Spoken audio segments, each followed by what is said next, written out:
क्यों जाम बढ़ाता है? और सुबह 5 से 10 हजार बंदों की टोली चल रही थी, इनकी बैंड बाजा बजाते हुए पुलिस। और मतलब ये कहाँ का कानून है कि हॉस्पिटल के सामने बैंड बजाते हुए जा रहे हो? अरे अंदर के हॉस्पिटल में कोई वो नहीं होता मरीज। जो ऑटो वाले आ रहे थे उन सबने मना कर दिया कि रैली चल रही है, हम नहीं जा सकते। ब्लॉक इसलिए था, बीजेपी की रैली चल रही थी विद कपिल मिश्रा। हॉस्पिटल से निकल रहा अपनी माँ को अपने हाथों में लेके, उसके बावजूद भी उन्होंने ये नहीं कहा कि इतनी गाड़ियां चल रही हैं कि इनको जगह दे दो, और बिल्कुल हॉस्पिटल के in the front of hospital. डॉक्टरों ने फिर भी अपनी मेहनत की, आधा घंटा उनको ऑक्सीजन में रखा, पल्स रेट की पंपिंग की, सब कुछ किया, कोई फायदा नहीं हुआ उसका। और मेरी माँ की मौत का कारण सिर्फ यही रैली, अगर ये रैली नहीं होती मेरी माँ टाइम से पहुंच जाती, ऑटो वाला ले जाता। देखो घटना ये थी कि मॉर्निंग में मैं अपना होम ट्यूशन पढ़ाने गया था। जैसे ही मैं होम ट्यूशन पढ़ाने बैठा उसी वक्त मेरी मिसेस का फोन आया कि मेरी मदर को चेस्ट में पेन हुआ है, और बिल्कुल नाश्ता करके, नहा धो के, पूजा करके, नाश्ता करके बैठी थी वो। अचानक उनके सीने में दर्द हुआ, और मैं इतनी देर में 2 मिनट में आया, तब तक वो हाफ रही थी, तड़प रही थी। और ये अंकल जी है, इन्होंने भी देखा था कैसे मैं स्कूटर पे ले आ रहा था, लेकिन मुझे यहाँ कहीं ऑटो नहीं मिला।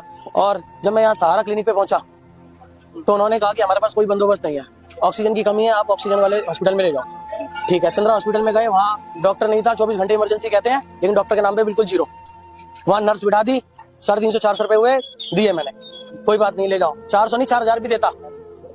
उसके बाद अंदर से लेके या BR मॉडल स्कूल से लेके पूरे बिल्कुल एंड तक पुश्ते पे, और पुश्ते से पूरा एंड तक वजीराबाद तक, सारा का सारा रोड पूरा ब्लॉक इसलिए था, बीजेपी की रैली चल रही थी विद कपिल मिश्रा।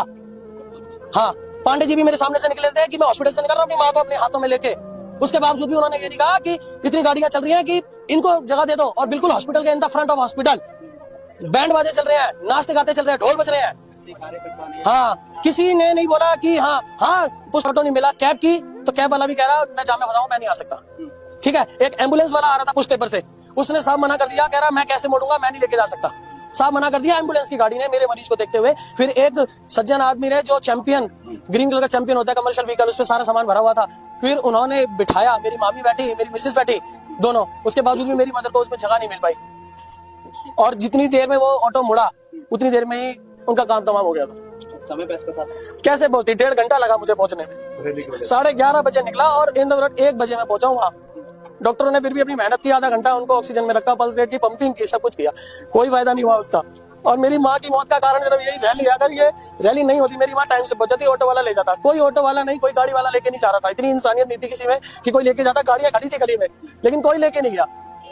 एक बड़ी मुश्किल से ऑटो वाला मिला, बस वही चैंपियन वाला लेके चला गया, लेकिन उसकी भी मेहनत काम नहीं आ पाई, मेरी मदद नहीं बची। इसका कारण बीजेपी की रैली थी। और ये इतना बुरा हाल था कि जब मैं चिता जला के आया अपनी माँ की, उसके बावजूद वजीराबाद में सबका घाट से लेके पुश्ते, तीसरे चौथे पुश्ते तक पूरा जाम पड़ा था। क्यों जाम पड़ा था है? और सुबह 5 से 10 हजार बंदों की टोली चल रही थी, इनकी बैंड बाजा बजाते हुए पुलिस। और मतलब ये कहाँ का कानून है कि हॉस्पिटल के सामने बैंड बजाते हुए जा रहे हो? अरे अंदर के हॉस्पिटल में कोई वो नहीं होता मरीज।